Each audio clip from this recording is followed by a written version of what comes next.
All right, hey, welcome along. It's great to have the one and only Brent Bastin with us today. Welcome, man. Yes. Obviously, Bastin from Bastin Group, and it's been in real estate, what was I saying, almost 10 years now. Close to it, yeah. Close to it. Over 1,000 transactions, and easily, one of those names you think of when you think top agent in the Bay of Plenty. You were easily on the short list to get on the podcast, to have a conversation with. I mentioned 10 years. Do you want to take us back to 10 years ago? I remember when I was doing a bit of research for today, I was seeing some names up there with representing New Zealand. Yeah. On the kayaking front. Talk to us about that and then the transition into real estate. Yeah, great question. Mate, I was traveling the world, enjoying it, racing all over the world, basing myself in the south of France for kayaking or whitewater slalom. So you probably just saw that at the Olympics. Yeah. So actually, one of the guys I used to know, who's a couple of years younger than me, actually just won gold, which is pretty exciting. Yeah. And so basically, was in that sort of phase of my life. Didn't really think about sort of the next phase with what sort of growing up and taking some responsibility in terms of getting a job and actually working through that didn't really sort of factor. So it's kind of coming to the point in my career where I realised actually, I couldn't really progress any further from my kayaking career, and sort of similar timing ended up falling into real estate. So my father said to me, I remember I was down in Wanaka doing some training, and he called and he said, hey, look, do you want to start a real estate company? I'm going to leave my current role, and you're more than welcome to sort of come and sort of head that up. I had no idea what I was doing, of course, and knew nothing about real estate at the time. Ended up coming up and we pitched to the board of First National. We won the rights to an office in the Mount, opened the doors, and shortly afterwards he had a heart attack and died. And so it kind of left me with this thing that I had no idea what to do with. And at that stage sort of didn't really want to sell, didn't know, that whole, was a bit of a shame, it was a bit ashamed actually to sort of call yourself a real estate agent when I first sort of began. And my current business partner, and at the time he was nice enough to come along and say, hey look mate, I'll come and sort of sweep you up, and we'll help you out with the liabilities and that we've got there. And so he said, you just have to be a salesperson. Yeah. And the journey sort of started from there, and I was pretty reluctant, in a pretty bad space as well, and thought there's no way that I'm ever going to be able to succeed in this sort of thing. And fast forward to where we are today, and it's been one of the best decisions I've ever made. That is such a incredible origin story. Yeah. That must have been an incredibly difficult time for you in terms of deciding whether to hold on to this thing that potentially there was a lot of emotional equity as opposed along with the fact that you're running a business. What was it like that first year of kind of being a salesperson, and what are some of the things that you did to kind of get off the ground? Yeah, I think I probably had a slightly different start to a lot of other people. I didn't really have a choice other than making it work. I'd had this guy that had come in and bought essentially a business that didn't have anything, just to sort of, and Anton I'd known for years and years, and actually had my career, or the start of my career, to be thankful towards him for. So it kind of feels like a blur looking back on it. But that whole sink or swim, literally it was sink or swim for us. Yeah. I didn't have a choice other than sort of getting out there and making something happen, because I had no money. Yeah. I was in debt, I was pretty depressed, I was pretty down. When you don't have a choice, you either sort of come out swinging or decide to give in, and I just decided to come out swinging. Yeah. So there's a real good lesson there, right? Because I think New Zealand has quite a few real estate agents that would not be the sole breadwinners, are doing it on the side, or even kind of giving it a bit of an effort. But when you have that necessity of, oh man, I actually have to make this work, or I'm going to have to find another job, or I'm going to have to do something else. Totally. Do you think that that's for someone who's new to the industry, that's a healthy thing? Yeah, yeah, definitely. I think what it does do is that it creates, I guess it creates a culture within yourself of either going, hey, like I'm gonna make this work, because I think it's hard, because I believe real estate isn't an industry where you can be sort of just in it, right?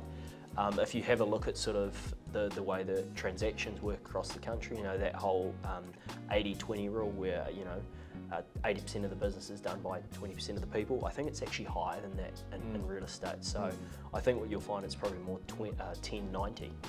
And I think when you start to unpack that, there's a couple of common things that occur with top agents, and I think one of the things is the fact that they have a self-belief that they just have to keep going, right? And they're hungry to keep going, and you know, if you're not hungry to want to make it work, it's a tough struggle to get off the ground. And I think, like, even now more than ever, I think it's like I wouldn't want to start again, right? And I hate saying that, but I know, you know, the 5 o'clock mornings going out and delivering flyers in your FMA, and I don't know if it's not for everyone, right? And it's a little bit like the best correlation that I like to sort of look at between for a real estate agent is actually high performance sport. I actually mainly hire, like, my team, two of my salespeople who are really good, both individual high performance salespeople, have also been top individual high performance sportsmen. Right. So it's a bit of a crossover there for sure. Totally. Yeah. That's really clear. With the first phase of your career, one thing that most people will know about you is you're an incredibly early adopter on things like social media, things like video, getting your personality on screen, really showcasing properties and your personal brand in a way that's not 2D, right? That you're out there winning business and putting your face out there. Talk to me about, like, the first time. I'm not sure if you remember filming that first video, or, you know, putting stuff on social media, and for the most part, was it you were getting results from that straight away, or did you have to kind of? I think the results didn't happen the way that I thought they would. I think in the beginning I got a lot of stick for the videos. I got a lot of people sort of push back on it. You know, Tauranga naturally is quite a traditional area. Demographic is certainly a little bit older, so, you know, it was this new thing where people either were like, cool, I want to be part of that, or look, I don't want any part of that. So I think the videos certainly, I think they propelled my career, to be honest with you, and it kind of came with the luck of the timing of starting to do that when no one else was doing it, and sort of showcasing sort of who I was personality-wise. And I think the combination of both was timely. Yeah.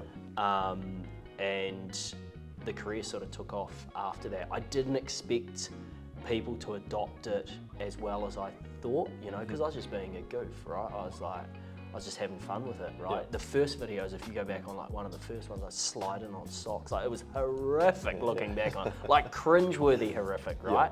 Yeah. But often that's how things have to start, and so for us it was like, and a lot of the things that I did, I was like, I just need to give this a go. Yeah. Instead of trying to plan it out and make it, you know, the best possible version of the video, just go out and do it and refine it over time. Yeah. And so that's sort of what we did. Real estate can often be boxed in to be incredibly professional, very cookie cutter, very slick.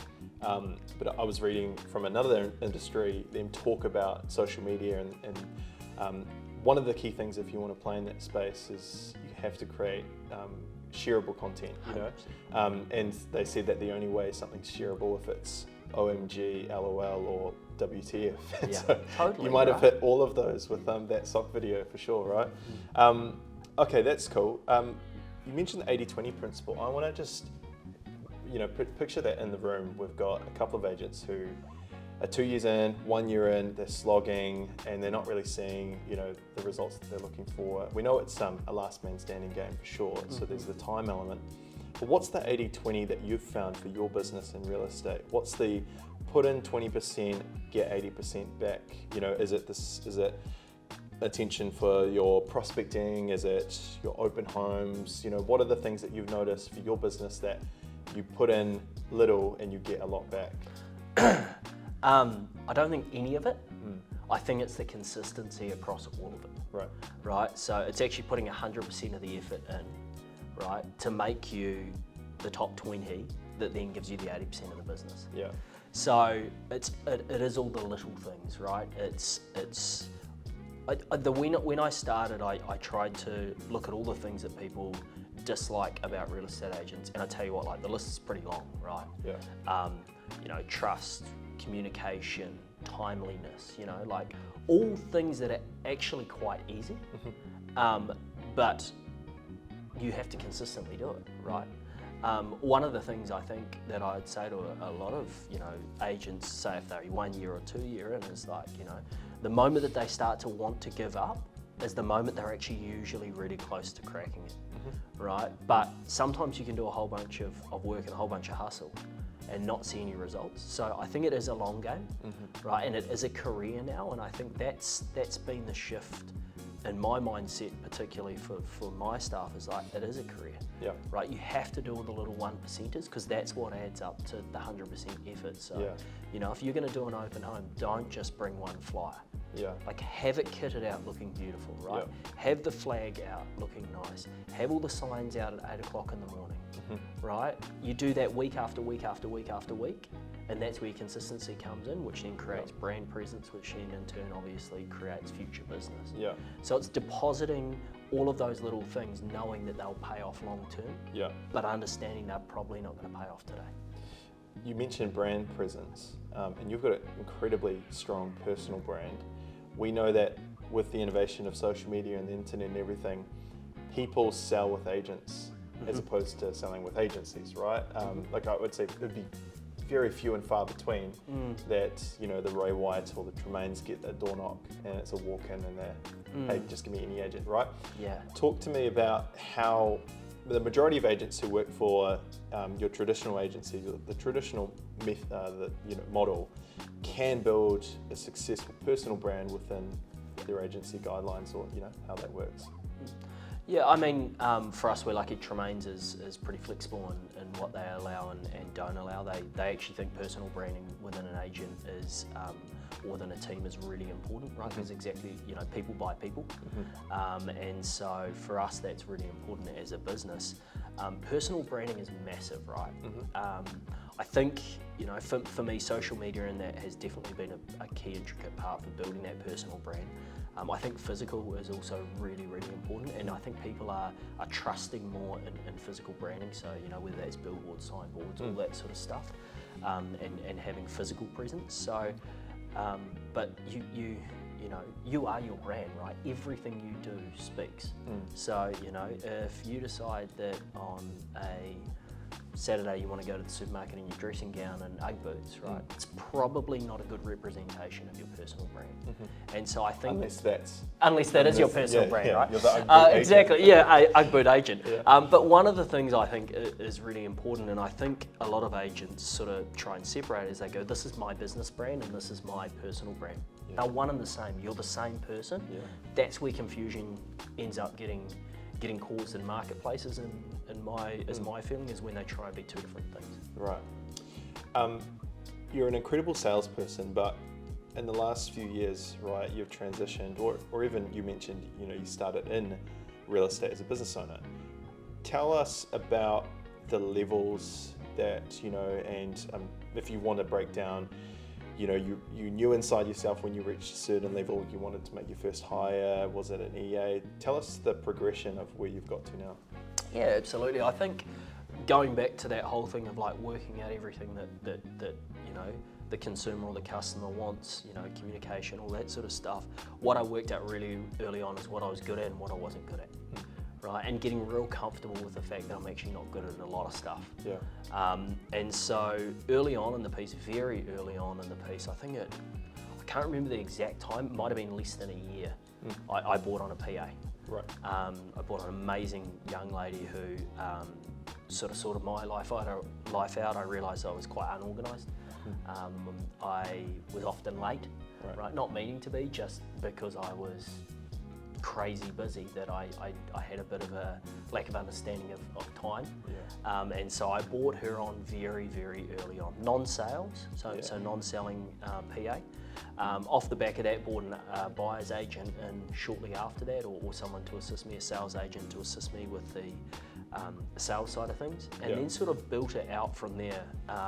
Built it up to a team of about 8, felt that was too big, sort of lost the intimacy with the clients that I wanted to have, and then sort of built it back down to what I've got now, where essentially I've got head of operations, which also doubles as my EA, head of marketing and administration, which sort of sorts out all the back end, and then I've got sort of a newish agent that's coming through. So I've decided that in almost every case I won't hire someone that's already been in the industry, hire someone out, because obviously with that comes different habits, which are not the habits that I love or want to install in my staff. So that person's basically sole role is as a buyer's agent, even though not actually a buyer's agent, but just working the database, gathering new leads from a buyer's point of view, because we're in a market where buyers are gold. And then I've got 2 sort of lead agents, and their roles are basically to manage listings, and essentially I oversee that and run and manage all of the listings from a higher level, if that makes sense. Yeah, of course. So, and that's probably the most effective business unit that I think I've had in the 10 years that I've been in it. Yeah. Bit of a sweet spot now. Yeah, feels like it. Yeah. So, talk to me about hiring. It's not a simple thing, right? Because a lot of an example of where people might go wrong is they hire themselves. They hire a mirror because they're like, I need to understand that they have the same sort of skill set. I need to see them perform. But a lot of the times it's the complete opposite that works best. Totally. What have you learned through that process? Every role is different, right? So every role needs a different style and aspect to it. I think one of the things that we've probably learned is that high-performing agents come in all different shapes and sizes, right? And so I guess the main thing for me is that looking at work ethic. Like if you're hiring a salesperson, you can't teach work ethic. You can teach everything else. And for me, making sure that we have our agents that are on the ground, they have to understand that, it's not a 9 to 5 job, right? It's a 24/7 job. You may not have to be on at lunchtime today, but you may get a call at 8 o'clock tonight with someone that wants to draw an offer up, and the efficiency and effectiveness of being okay with that and understanding that weekends actually is work is really important from that point of view. But I like to think about it when you go and pitch a listing to someone, or when you're going to talk to them, right? They actually want 2 different people in the room, right? So I've got Andre as an example. He's amazing, been with me for 5-6 years I think now. He's completely the opposite of me, and that's what works really well. And I know he's completely the opposite, and he does a brilliant job, right? At some time, and he works better with different clients than I do. So understanding how to get the balance is really important, but work ethic is probably the most important thing that I look for when hiring. That's a really good point. Yeah. When you say completely the opposite, what do you mean? He's just like, I don't even know how to explain it. He's just like a really lovely, genuine guy. He's quite softly spoken, so he's not sort of he doesn't need to be the loudest guy in the room. I can sometimes be quite sort of energetic, enthusiastic to the point where it's probably sometimes too much, where he balances that out, right? So he sort of brings that level back down, and so the yin and yang between us works like magic. Awesome. What's something that you think has been really key to your success? You mentioned consistency, hard work, doing everything at 100%, the 80-20 principle, works best when you do everything at 100, right? 100. Is there anything else that you can think of that, if you look back at yourself 2014, you're entering the industry, You've got the old guard that's, I guess, saying get as many buyers agencies as you can. Obviously, we know that selling properties and listing properties is going to give you a better return. But what's something that you could leave for people watching this to kind of help? Maybe it's a framework. Maybe it's really practical. Is there anything you can think of for younger agents? I think if I was to start my time again, I wouldn't try and do everything, right? What I mean by that is pick a few key points that you want to focus on that you know that you're good at. So, if you're no good on social, don't try and make social your thing, right? If you're really good face-to-face, maybe try doing more face-to-face. I had a friend of mine who I spoke to the other day who was in a totally different industry, and he said to me, he said, "Oh, business isn't going that well," and I said, "Mate, you've come from media, you sell products to people that really don't want them. It's like, mate, pick up the phone. That's your superpower, right?" Cool. Yeah. And so what I would say, and all of a sudden, business taking off again, right? Yeah.